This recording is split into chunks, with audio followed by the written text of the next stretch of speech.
I'm approaching my 1 year anniversary since I have fully gut renovated the property I'm currently in right now.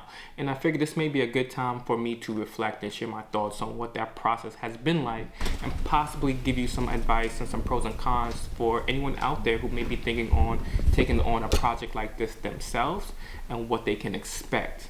People have a lot of thoughts when it comes to real estate in New York specifically. Some people hate it, some people love it. I'm going to give you my real thoughts on what I experience on my day-to-day basis doing this renovation so you can know what to expect too. Some quick context for those of you out there who may not know who I am. My name is Jalil. I'm 33 years old. I'm a licensed real estate agent and a real estate investor in the state of New York. I'm born and raised in New York, and I've been doing real estate for over 8 years now. And it all started when I was looking for my own apartment, and the agent at the time told me I should buy a house. Next thing you know, 8 years later, here we are. All right, so before I jump into the pros and cons, I want to give you some context on why I'm doing a gut renovation in the first place. And the main reason is because I'm turning one of the units into an Airbnb. Now, the reason I'm doing Airbnb is because it's flexible as far as my use of using the property. For example, I'm in the Airbnb right now, so when someone is not using it to, from overseas or locally to stay here temporarily, I get the benefit of using the place as an office or a place to just record and shoot videos and talk to you guys. So it's really flexible. Another reason is because in the past I've been burnt by tenants who haven't paid. I once had a tenant who hadn't paid me in almost 5 years, and I didn't really want to experience that, so I wanted to pivot to something else that gives me a little bit more control and doesn't put me in a situation like that again. And with that idea of doing Airbnb, to get a decent income and to make something attractive that people want to come and stay in, it has to look good. And at the time, this property wasn't in a state where I felt comfortable enough to just put it on the market as an Airbnb. Nothing that I would put my name on. So that's what led to the gut renovation, and that's here we are today, 1 year later. Alright, so I'm going to share with you the pros and the cons of what I experienced on a day-to-day basis dealing with this renovation.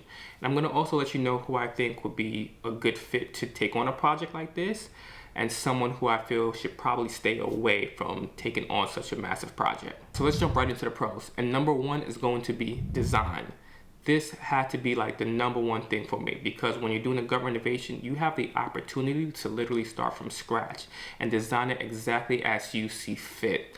I literally took a 2D floor plan and a 3D model, sent it over to someone on Fiverr to get like some inspiration and other ideas that I wasn't thinking about, and modeled the place exactly how I wanted it. So when it comes to design, if you're doing a gut renovation or even a small renovation, you may have the opportunity to, move pipes around, change where the kitchen is, take a tub out. I mean, I've changed lights. You could possibly add walls, remove walls. There's a lot you could do when it comes to design just to build it out how you imagine it in your head, and that's a huge pro for me. Even the small things when it comes to design that you don't necessarily think about but make a big difference, at least just like how aesthetically pleasing it is. For example, I wanted a certain type of shower drain. Now, usually we have just this, circular shower drain, but I wanted that long rectangular shower drain. So when you're doing a gut renovation, you have the opportunity to it's almost like your wish list, like whatever you want, this is your chance to put it into place right now when you're designing it. I would say for pro number two, it's going to be the peace of mind. Now, for those of you who don't know, New York has a lot of old buildings. I know, like, at least on TV and media, you see a lot of the new skyscrapers going up, but generally speaking, a lot of the residential homes were built a long time ago. I'm talking about like 100 years ago. I believe this house was built in 1901 or 1910. Which means that behind the walls, even though the structure may be good and the bones may be strong, the plumbing may be old, the electrical may be old, and a lot of the stuff and the practices may be outdated. Like back then, it was a normal practice to use asbestos. If you don't know what asbestos is, currently right now, it's a dangerous thing that you don't want to breathe in. So, but when you're doing a gut renovation, once again, if you're breaking down these walls, you have the opportunity to see behind the walls and all the stuff that may possibly become a headache later on. So, for example, when we broke the walls down, even down to the ceiling, we changed the light and upgraded the amount of, usage that this building could handle, which, nowadays your blow dryer, so many appliances that are plugged in and, we're all like integrated at home. If you want to have a smart home, it takes up a lot of energy, so you need to make sure that your electrical panel can handle it. Or even your plumbing, the type of plumbing fixtures that were used back then versus what's used now. You could catch any possible leaks that may have happened And it just gives you the opportunity to almost start fresh, so that you don't have to worry about updating these things, because you're taking care of all of it right now in this moment when you're doing this renovation. Peace of mind is like really big for me when it comes to like managing this type of business, because the last thing you want is a phone call about something that you could have taken care of. And it doesn't matter whether this is a building built in 1901 or this is new construction. Every house has issues, even the new fix and flips, because they're not going to be building it and using the best materials that you would as a homeowner use, because they're trying to make the most money and be as profitable as possible. So they may cheap out on some materials. So there will always be something that needs to be fixed, replaced. And when you're doing a renovation, you have the opportunity to take care of those things to your standards. Let's move on to pro number 3, value. When you are doing a renovation, more than likely, you're going to make it better than what its current state is. So you're going to improve it. And this could increase the value of the property. So it's almost like a win-win. It's a, better fitting, more comfortable property, or for whatever you're going to use it for, whether for yourself or for business. And it's also worth more now, depending on what you did, so that if you do decide to sell in the future, you can recoup some of that money that you spent to do the renovation in the first place. For example, with this property, there's a new roof, there's a new boiler, there's new electrical, there's new plumbing. That means that I know everything that's going on behind the walls, and I know the date of when these items are placed in it, right? So I know how long the roof lasts, and which means I know if I decide to sell in the future, what that value will look like, because I put a new roof on a year ago. I know that the boiler is this age, and it's going to be valuable to the new homeowner, the next person that buys this property, knowing that they don't have to replace the roof or the boiler in the future, at least in the near future. All right, pro number 4, network. Now, to get a project like this done, it's almost impossible to do it by yourself, and I don't know why anyone would want to. You're gonna need a lot of hands on deck to help you get this renovation done, whether that's the actual contractor, such as the electricians, the plumbers, just the general contractors, whether that's the attorneys, whether it's financing people. You have to network with a lot of people to get the money, to get the job done, to buy the parts. A lot of stuff has to get done. So you meet a lot of people while you're trying to get this project done, which increases your network of future projects, because they realize that you're in the business of real estate or you're in the business of Airbnb, and you possibly could help one another in the future. So building out the network is really useful, because once you do this renovation, things still are gonna break. Like it's just the nature of the business. You may have like a leaky faucet, and now instead of like worrying about who you're gonna call or who's gonna help you fix it, you can call a person who actually did the renovation, if they did a good job, to come take care of the leaky faucet. So the network is important, especially if you could use them on other projects that you're working on, or other projects that you do want to work on, because you guys have the relationship already. It's not like starting from scratch. All right, now pro number 5 is efficiency. Now I kind of touched on this a little bit earlier when I mentioned that a lot of the methods that were used 50 years ago aren't in practice today.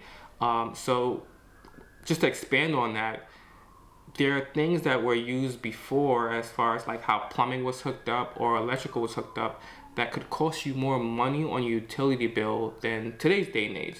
So like we have smart thermostats, we have upgraded wiring, we have like PEX pipes, and some of these products last a lot longer as well. So when you're upgrading to, say, for example, a smart home, you can save a lot of money on cooling and heating, versus if you didn't do the renovation, you'd be paying a lot more money, or just more money in general that you could have saved every single month if you spent the money up front and did the renovation. Now there are some downsides. Everything just isn't gonna go perfect, and there are some cons when it comes to doing a renovation or a full gut renovation. And the biggest con of that is the cost. It can get really, really expensive. Think about it, you're essentially starting from scratch. If you break all the walls down and you're down to the studs, the wood, you're starting, it's almost like you're doing a new construction, right? So you're talking about new sheetrock, new toilets, new plumbing, new appliances. It's a lot of money, and it could get really expensive over time. So the cost has to be the number 1 con that you have to think about if you're gonna take on a project like this. Con number 2 is going to be time. This is a very time-intensive type of thing when you're taking on a gut renovation. And it's not just your time, it's the time of other people as well, because you're depending on people to show up on time. If you have a project that is going, or you're expecting to last 6 months, you're hoping that everyone shows up when they're supposed to show up. But your contractor could get sick, and they can't make it for a week or two, or they go on vacation without telling you. It's happened to me before. So time can just be like dragged out, and the project may not go the way you hoped, or things may just pop up during the renovation that you didn't plan for, which is going to increase the timeline of what you thought you could do. Con number 3 is going to be risk, and this goes hand in hand with time. Anytime you're doing a gut renovation, and I mean anytime, I've been doing this for over 8 years, something always pops up that was unexpected. So risk goes with time and money. I always budget at least 10 to 50% extra of whatever the budget is, just for like miscellaneous things to pop up. Because, for example, we decided to rip up the floor in this apartment and put all new tiles. Now, I thought it was gonna be a simple thing: rip the floor, demolish it, throw it out, get it dumped. Cool. You feel it? Yeah, until you feel it. You know, your tires are gonna start cracking. Instead, when the contractors went to go and just demolish the floor, they found that it was like super thick. And not only did they have like multiple sets of tiles on top of one of another, they had concrete as well. And this is something that happens when the previous contractor or previous owner was lazy and they didn't want to rip up the floor. So they just put tile on top of tile on top of tile. Now, what this did for me was it cost me more money, because the plan I had was to remove one layer of tile. So it became a more expensive dump. It became more time consuming because it took longer to get all that tile up. And it just cost me more money in general. It then made me have to level the floors out, because all that weight was sitting on the floor, and it changed the structure of the building. So then I wanted to make the building secure and stable. I then had to put new beams under the floor. So that is risk you take on, but it's almost worth it, because if I didn't do that, I wouldn't have known that all of this was just like underneath or behind the walls and underneath the ground that I could have solved while I'm doing the renovation.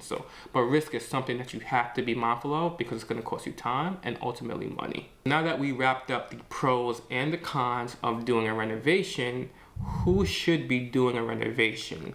What type of person best fits taking on a project like this? So first, it's going to be someone who actually likes to take on projects.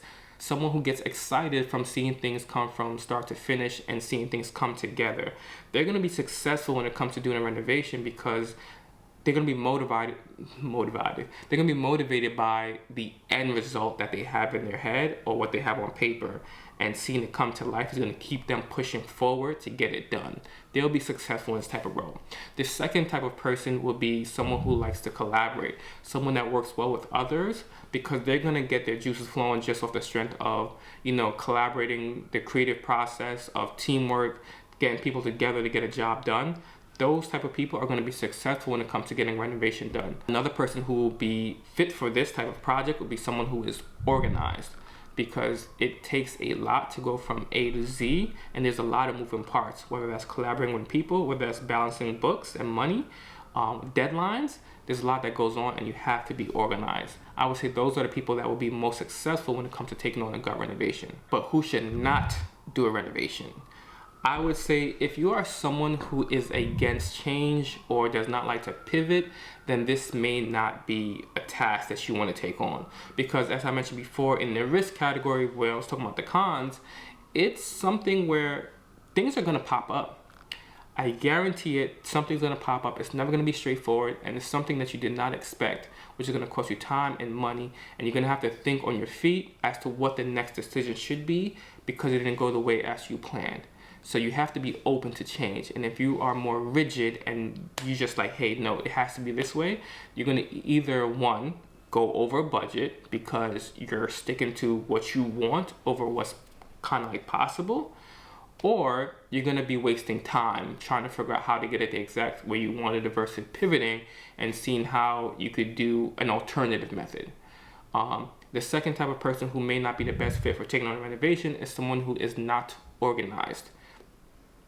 If you are not organized, then you are going to make a lot of mistakes. This takes a lot of planning, and you can't be planning while you're in the middle of renovation. You should have done all your planning ahead of time. Where is the toilet going to go? How many feet away from the vanity and the sink? What type of drains are you using? What type of exhaust fans are you using? What are the colors of the cabinets? all of those things should be planned out ahead of time and shouldn't be a last minute decision, because that's going to cost you, once again, time and money. Last but not least, if you are someone who is bad with money, then this is not the lane you should be operating in. You know, you could still do renovation, but maybe you need to bring someone in to help you balance the budget and keep you on track. If you know this is the budget, or you have a problem of overspending once you get in that moment when you're, you know, at the register or you're in the store deciding to buy tiles and appliances and you want to get the most expensive appliance, then you need someone else who could really back in and say, hey, this is the budget. We could only afford a $1,000 stove, and make them stick to that, because otherwise you're going to blow your budget and you're going to be in the renovation incomplete without any money to finish this renovation. So I advise that those type of people kind of figure out how to, you know, balance that if that's their traits. All right, so those are my thoughts on what it's like to handle a renovation and be involved in a day-to-day process. Let me know if you've ever done a renovation and what hurdles you've come across and how you overcame it, or maybe you're thinking about doing a renovation and you're still on the fence, you're not sure, and what you're concerned about. Otherwise, I'll see you in the next video. Peace. Woo! I haven't done this in a while. Ooh, but it feels good to be back. New York ambiance.